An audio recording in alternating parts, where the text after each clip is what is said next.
বাগেরহাট ২ আসনে চমক দেখাতে চায় জামায়াতে ইসলামী। অবশ্য বিএনপি আবারও আসনটি নিজেদের করতে চায়।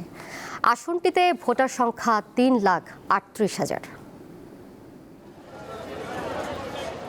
হযরত খান জাহান আলীর স্মৃতি বিজড়িত উপকূলীয় জেলা বাগেরহাটে সংসদীয় আসন ৪টি। সদর ও কচুয়া নিয়ে বাগেরহাট ২। টানা ২ মাসের আন্দোলন সংগ্রাম ও আইনি লড়াইয়ের পর বাগেরহাটের ৪টি সংসদীয় আসনের সীমানা বহাল রয়েছে।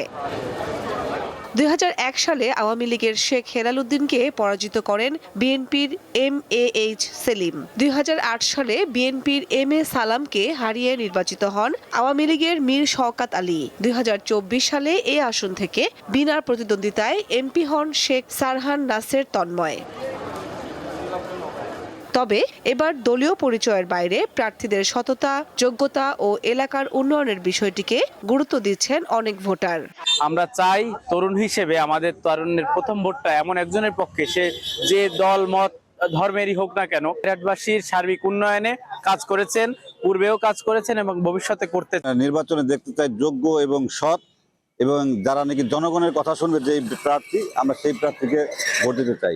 চূড়া রাস্তাঘাট নাই, আমরা এমন প্রার্থীকে ভোট দেব যার কাছে আমরা যাইতে পারি। আমি বাগেরহাটের ২ আসনে যে সব থেকে ভালো কাজ করবে, তাই যে প্রতীকী হোক আমি তার জন্য তারে ভোট দেব। ত্রয়োদশ জাতীয় সংসদ নির্বাচনে বিএনপি ও জামায়াতের মধ্যে হাড্ডাহাড্ডি লড়াই হবে বলে মনে করেন স্থানীয়রা। এই দুই দলের প্রার্থীরা এখন মাঠে দৌড়ঝাঁপ করছেন। আমরা শিক্ষা খাতে, স্বাস্থ্য খাতে এবং পর্যটন খাতে আমরা ব্যাপক পরিবর্তন এনে এই বাগেরহাটবাসীর যে কাঙ্ক্ষিত দীর্ঘদিনের যে স্বপ্ন ছিল, সেই স্বপ্নের ইনশাআল্লাহ আমরা বাস্তবায়ন করতে সক্ষম হব। চ্যালেঞ্জ হিসেবে নিয়েছি যে এই সমাজ মাদক মুক্ত করতে হবে এবং বেকারদেরকে অবশ্যই কর্মসংস্থানের ব্যবস্থা আমরা করব। বাগেরহাট ২ আসনে ১২ ফেব্রুয়ারির নির্বাচনের প্রতিদ্বন্দ্বিতা করছেন ৭ জন। কামরুন নাহার, দীপ্ত, বার্তা কক্ষ।